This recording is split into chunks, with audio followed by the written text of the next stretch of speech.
Approach 6 o'clock hour. We're right at it, I think. Yeah, Good morning to you. I'm Chris Nyson. I'm January Keaton. Happy Halloween, everybody. I hope you're getting up and your kids are getting off to school with their little Halloween costumes on and trick-or-treat. We used to have this lady who used to give us raisins, pennies, and dried apples.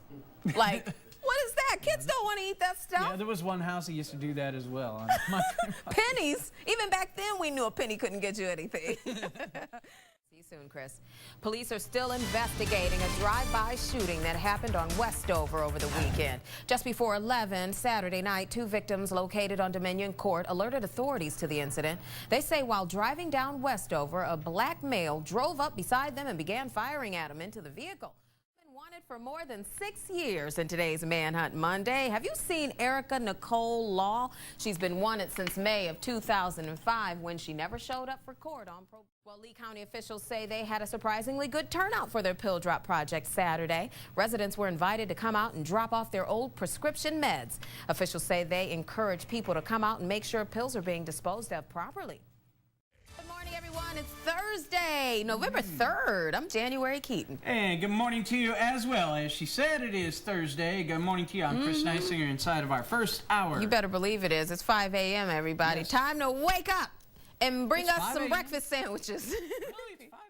Well, 1 year ago, we did a 2-part series called Behind Bars, where Fox 31's Romney Smith met 2 women in the Doherty County Jail. One was a grandmother, the other is 6 months pregnant. So 1 year later, she checked in with them to see where they are now and how their lives have changed in this special report, A Troubled Path. 2 juveniles charged with the murder of a Sumter County man. The victim's body found Friday night along Lamar Road. No word on how he died, but the suspects are related. The body 31 News. Good day. Good Friday morning, everyone. It is 5 a.m. on November 4th. I'm January Keaton. And I'm Chris Nysinger. Welcome in on this Friday, TGI. Yes. Yay, we made it to Friday. The weekend is upon us, as I always say, and I am too excited. This is my favorite part of the week. Yep, mine too. Give me some of that. Most people's, right?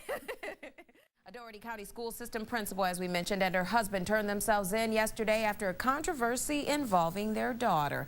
Morningside Elementary Principal Gloria Baker and her husband John Baker are accused of falsifying documents so their daughter could receive free school lunches.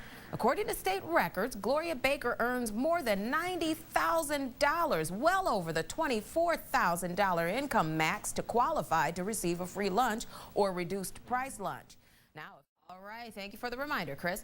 Well, police are searching for the gunman or gunmen who opened fire in a South Florida park. 1 of 4 victims, just 11 years old. The violence comes on the very same day police announced a huge crime crackdown on guns. A major Wall Street brokerage firm operated by a former Democratic governor is under the federal microscope. Fox News Chief Washington correspondent James Rosen reports on the many troubles of MF Global. Little Melanie Kendall stopped by the 65th Annual Exchange Club Fair of Albany to find out what fun activities the fair is offering this year. She's been updating us here on Good Day all week with everything from rides and games to fried fair food. Let's take a look at what she's got for us today.